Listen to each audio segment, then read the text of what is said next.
Hey everybody, welcome to another episode of Bubblegum Reviews. My name is Steve, and today's review will be on the movie here next to me. We have The Flintstones with John Goodman, Holly Berry, Kyle MacLachlan, Elizabeth Taylor, Elizabeth Perkins, Rosie O'Donnell, and Rick Moranis. This is probably a fifth time watch for me. I've seen this a lot. My most recent watch here was probably, 2 weeks ago? Little quick summary into this is so Barney and Fred work for a company, and the company starts embezzling money, and Fred has to do his best to bring them down, or he will be the one getting hung out to dry. First thing first, Fred Flintstone was John Goodman. Nobody could have played this part better than John Goodman as Fred Flintstone. He was meant for that part. Rick Moranis as Barney, that was actually good. I actually liked it. Elizabeth Perkins did a good job. Elizabeth Taylor did a good job. I didn't care for Rosie O'Donnell. Her laugh, she did have down pat. I give her that. But overall, I just did not like Rosie O'Donnell in that role. And Holly Berry, I hit her like they literally just needed some sexy lady to do a lot of sexual stuff, and that's it. So, I mean, I'm not taking anything away from Holly Berry for that, but I am saying that they could have had any hot young lady to do that. Uh, but yeah, so real quick, I just wanted to mention that if what you hear behind me is actually my dehumidifier because we got Heat Wave Wednesday going on. It's super hot. I'm up here in Washington with 101 temperature, so if I turn that off, me and my dogs are going to we're going to turn into a puddle of water or something because it's hot. Anyways, like I said, John Goodman and Barney were great. Everybody else was good. The set in this was really cool.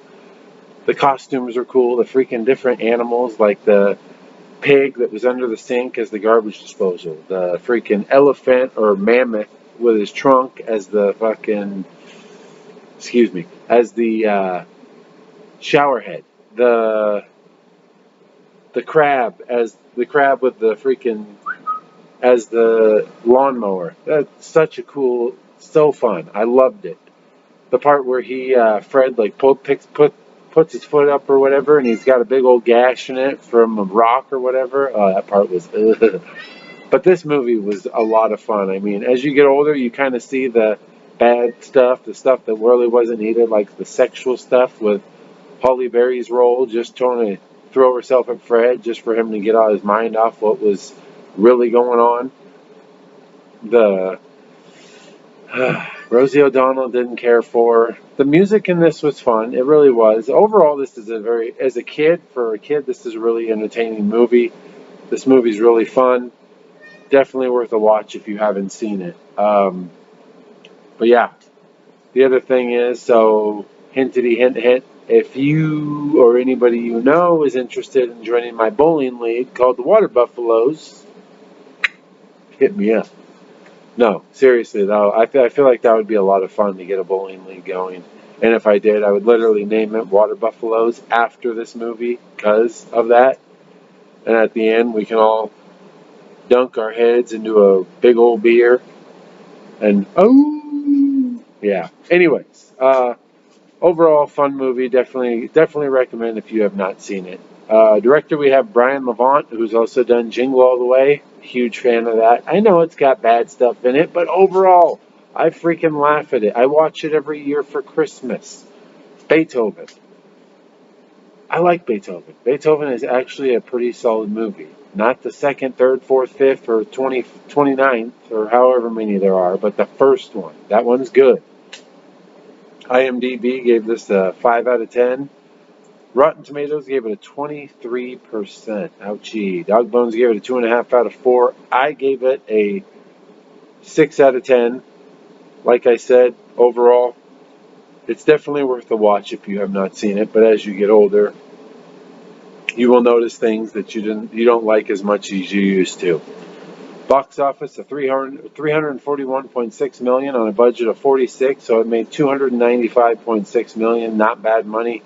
This movie came out in 1994, so I kind of did expect it to make more just based off of how popular the Flintstones was and the Jetsons and all that stuff. But hey, money's money, and I would love to have 295.6 million. Cinematography, Dean Cundy, Cundy, I think. He also did Honey We Shrunk Ourselves, The Fog, and Escape from New York. I've seen all those movies. No, wait. I've seen two of the three. I have not seen The Fog. I do want to see The Fog. I like the cinematography in this was good. I do like Escape from New York. I do like uh, Honey We Shrunk Ourselves. And there's a few other things I saw that he did. So I will say, as a cinematographer, he's good. I'm not going to say he's fantastic. I'm not going to say he's terrible. He's good. My interesting fact in this. So this is freaking cool. I love when Danny DeVito's involved in anything, and he's involved in this. Not actually in the movie itself, but he's just involved in my interesting fact. So Steven Spielberg wanted Danny DeVito to play Barney.